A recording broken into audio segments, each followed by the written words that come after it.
Hər vaxtınız xeyir olsun. Sizinlə bir məlumatı paylaşmaq istəyirəm. Demək, bu şəkildə gördüyünüz oğlan adı Sahibdir. TikTok profilini biraz incələdim. Mən bildiyim qədərilə Gəncə şəhərindəndir. Rusiya tərəfdən Ukraynaya qarşı döyüşür.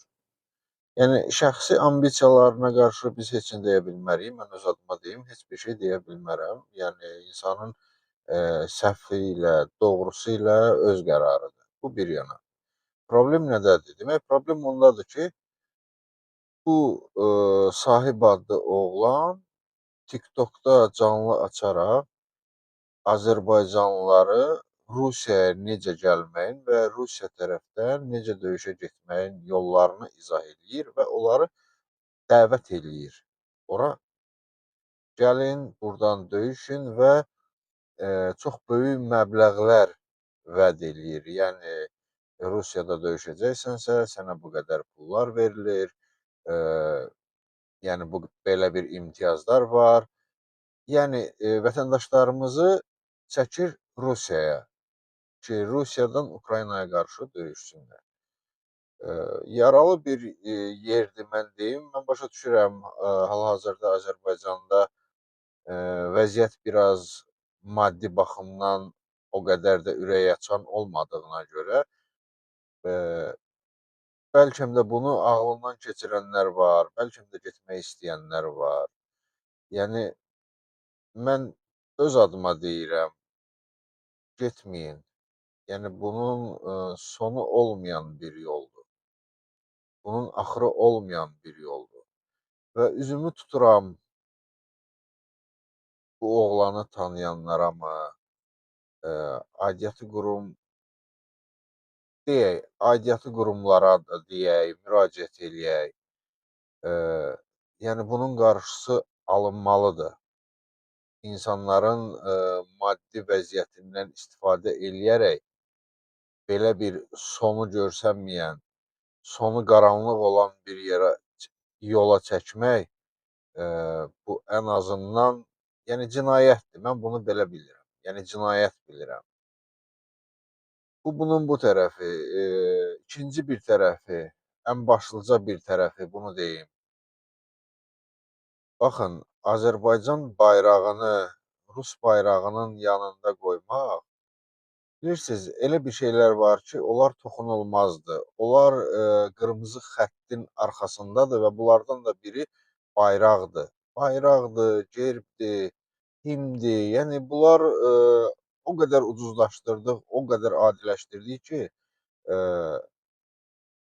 nə bilim, adam söz tapa bilmir deməyə. Bir baxın, düşünün, görün bu bayrağı hansı bayrağın yanına qoyursunuz? Birinci bir onu düşünün. O bayrağı Rus bayrağının yanına qoyanda birinci düşünün. 20 yanvarı gözünüzün qabağına gətirin. O bayrağı Rus bayrağının yanına qoyanda 92-ci il Xocalı faciəsini gözünüzün qabağına gətirin. O bayrağı Rus bayrağının yanına qoyanda gözünüzün qabağına gətirin. 30 il Qarabağı işğalda saxlayan ermənini doyuzduran, təmin eləyən, onları silahla təmin eləyən Rus. Yəni bunları gözünüzün qabağına gətirin. Bunu da qoyaq bir tərəfə. O sahibin valideynləri, yəni bu müharibədir. Müharibənin qalibiyyətdən qabaq ağrısı var, acısı var, ölümü var, əsiri var. Sabahlarım evladınız belə deyək, Allah eləməsin, başına bir iş gəldi. Həlak oldu müharibədə. Nə deyəcəksiniz? Oğlum şəhid oldu. Şəhid olmur axı. Heç kim məndən inciməsin. Bəlkə məni buna görə qınayarlar da. Bundan qabaqçı verilişin birində də mən demişdim. Təcavüzkar heç vaxt şəhid ola bilməz. Bunu bilin. Nə deyəcəksiniz? Deyəcəksiniz, oğlum getmişdi təcavüz eləməyə başqa dinc bir xalqa, dinc bir millətə, orada öldürdülər. Belə deyəcəksiniz. Axı şəhid olmur. Ola da bilməz. Yəni belə bir şeyləri düşünün. Bax, əgər onun valideynləri, onun kimi Rusiya tərəfdən döyüşənlər var, onların valideynləri, mən başa düşürəm, millətimizdir, evladımızdır, qanımızdır, kökümüzdür. Amma ola bilər onlar belə deyək, maarifsizlik var, ola bilər maddi çətinliklər var. Mən bunların hamısını başa düşürəm. Amma bacardığımız qədər çəkindirək. Biz çəkindirmək istəyirik. Sahib kimi çox təəssüf olsun ki, soydaşlarımız əksinə olaraq çəkib aparırlar ucu, sonu görsənməyən qaranlıq bir yola. Getməyin qardaşlar. Yenə deyirəm, biz qürbətdə də yaşasaq, hər harda da yaşasaq, canımız, qanımız birdir. Qeyrətimizi də yesək, sümüyümüzü tullamarıq. Bir millətimizin barmağına bir daş dəyəndə hər birimizin ürəyimizin başı göynəyir. Ona görə getməyin.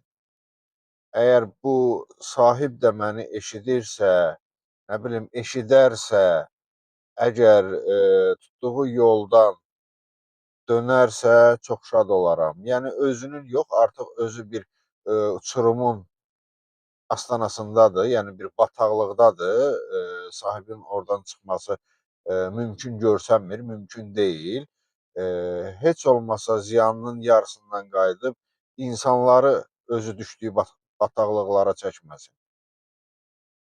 Yəni bunu əgər eşidərsə, kimlərinsə əlindən, sizlər vasitəçi olub bu videonu paylaşarsınızsa, özü eşidərsə, görərsə, yəni bir damcı özündə bir cürət, cəsarət taparsa, eləməsin. Yenə də deyirəm, özü artıq bataqlıqdadır, artıq tam uçurumdadır, geri dönüşü olmayan bir uçurumdadır. Heç olmasa bir başqalarının hissləri ilə oynamasın.